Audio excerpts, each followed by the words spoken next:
کورنیو درنو مشرانو لکه صدام اغا، رؤوف اغا، آصف اغا، تاسو د ټولو په اجازه زه تاسو ته په دې کور ته په راتګ باندې ښه راغلاست وایم.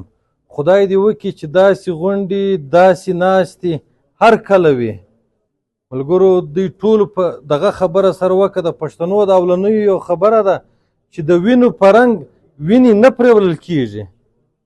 دا کورنیو په دې دونه ستړیا او زحمتونو باوجود دغه مثال یې پر دا ثابته کوي چې هر څو تکلیفونه یوسې، هر څو ټپیان او مړي وکړي، آخري لارې دی د پښتنو د افغانانو دا کمبله ده.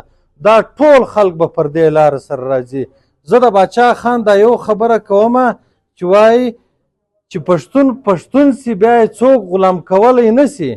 زموږ د ټولو لاسونه چې دي یو د بل په ګریوانو کې دي. موږ ته د کام خبره هیره ده، موږ ته د وطن خبره هیره ده، موږ ته خپل د مظلومیت خبره هیره ده. زه خپل د تربره سره لګیا یم. نو موږ ډېر خوشحاله یو، خصوصا د دې درېمانو چې دوی ډېر زیات هڅه وکړله، خصوصا که د ملک شاه جان نوم موږ نه واخلو یا د دوی د نور مشرانو دا به دغه امیر جان هغه. نو موږ تاسو د ټولو ډېر کورودانۍ وایو چې تاسو دلته رالاست. خوشحاله او آباد اوسئ. مننه.